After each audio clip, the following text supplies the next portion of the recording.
from recess. It is still Halloween. Welcome back, everyone. All right, first on our agenda is our monthly update with Corey Swanson. If you'd like to come on up to the table or stay there, it's fine by us. And I was wondering if we could maybe start with an update on the hospital situation. That's good with you. Yeah, that's, and the way these things go, Commissioners, I'm starting to trying to budget time each week, and one big hunk of civil, one issue at a time is about what I can get done in a, given the criminal stuff. So,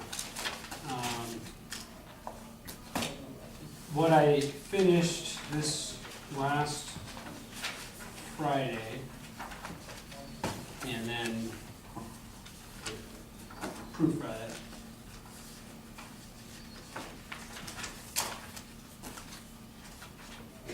Is the completion of my research on the issue of the intergovernmental transfer. So giving you a memo dated today.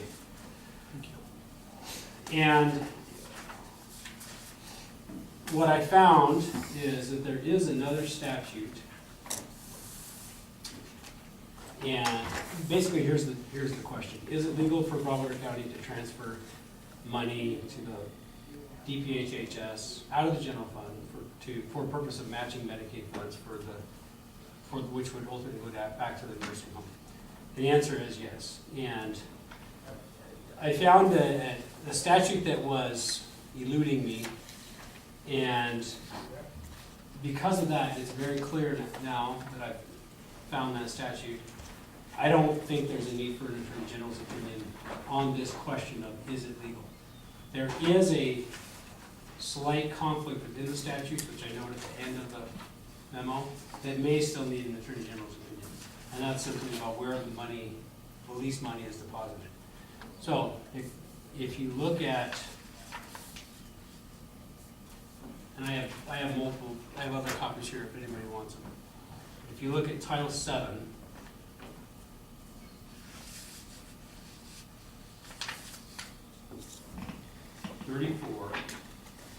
Title VII is local government. 34 is local government health care. And the first part of that is all about ambulance services. The second part is hospital districts. And then third part is county hospital services. So it talks about how the county has the authority to erect county health care facility and do a couple things. One, run them themselves, or two, lease them out. And then at the end of this, 7-34-2204, where it says you have the authority to lease out healthcare facilities, which includes nursing homes, the very end of it says, money in the county general fund may be transferred to a state agency to be used as matching funds for the receipt of federal money for healthcare purposes. And that, because of where it was placed, it was hard to find, basically. So I found that. And it's clear that that's what it's referring to. It's referring to this or similar programs where there's a matching fund availability for federal funds. There is an administrative rule that deals with this same issue, where the Department of Health and Human Services is required to implement rules for more details.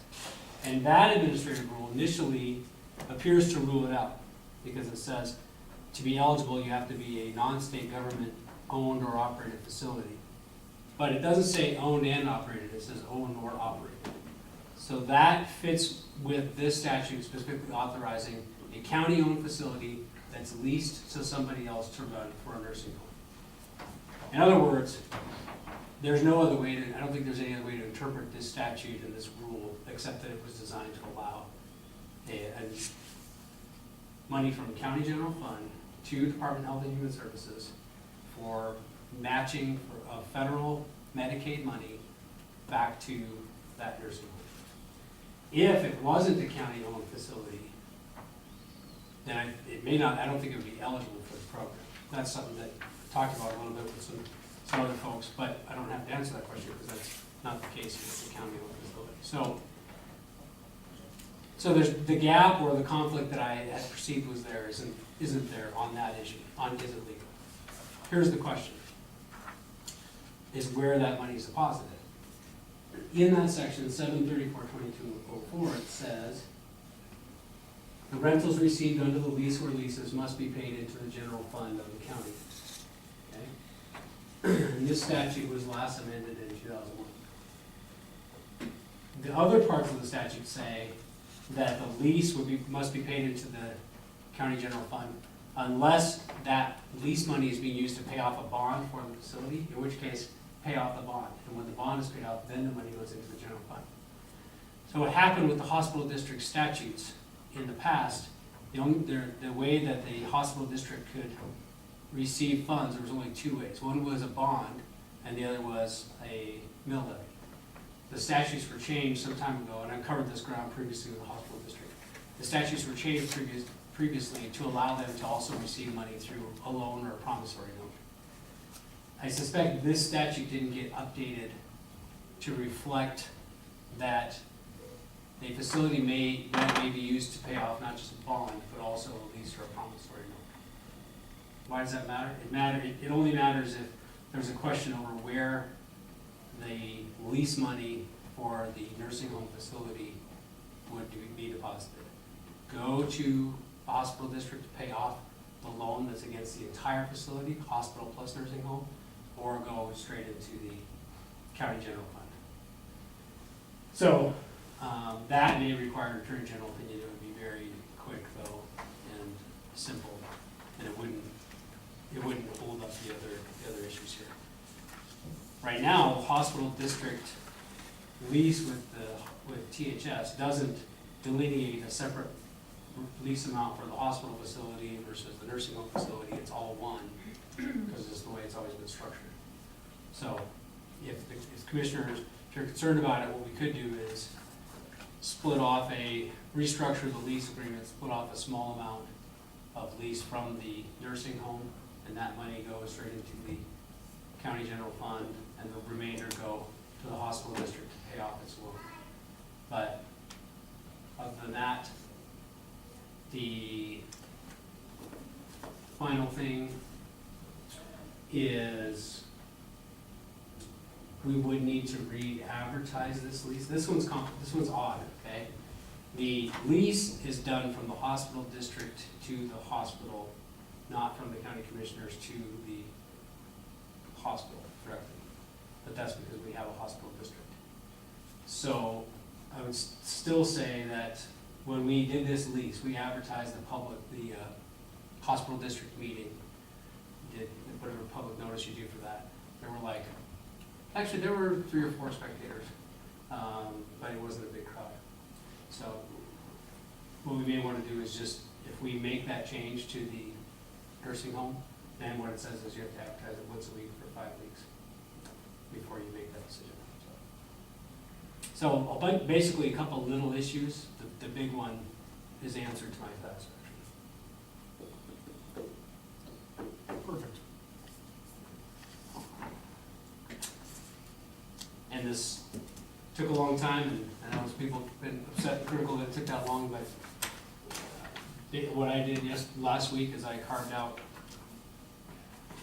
a lot of time and have put several criminal matters on the back burner that now are going on the front burner today.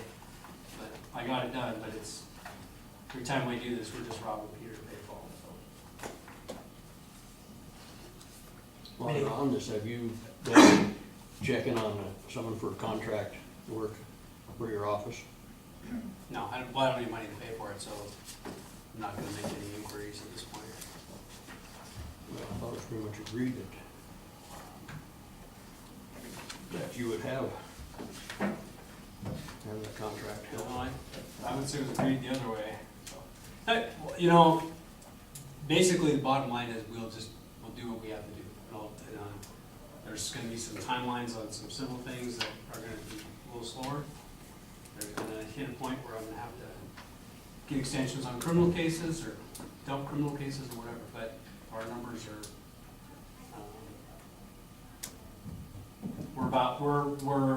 2 fewer felonies than last year, and I've got 5 felonies in my desk that are done that are gonna be filed, so if I get it done in the next 2 weeks, will be more than have been filed, plus there's a few other things that are urgent that are filing today, tomorrow. So we need to get this idea of everybody take, the month of November off from criminal activity. See if we can get that, everybody. Get everyone agree with Get that? everybody to agree to that? And That'd be helpful. hopefully that's it, we'll catch up. So IGT is totally legal for Broward County to continue. I'm very confident of that. Okay. Perfect. Thank you for your time on that. If you want more copies of this, or make them available, I'll keep one for myself. And I'll give you guys the rest.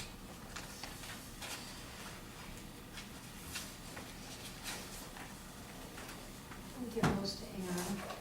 You don't need all of them, but I'll give you all of them for now, and then get the rest that'll be available in the commission office. Or I'll leave them up in the concorder's office. Yeah. So the next issue I'm working on is the road crew issue. And somewhere in there, I'll start looking at water rights. And whenever it's convenient for you commissioners, we do need a closed door to give you an update on the personnel issue. It'd be a very short conversation. Do you want that now? We have an appointment at 2. We Or can do would it you now. like to do it after? We could do it now. If that's fine, it'll be quick. We'll be done Okay. before 2. Okay, I'll wait. Yeah. Yes. Is there any questions or comments on what we've discussed so far? I see none. All right, we're gonna go ahead and enter into executive session as the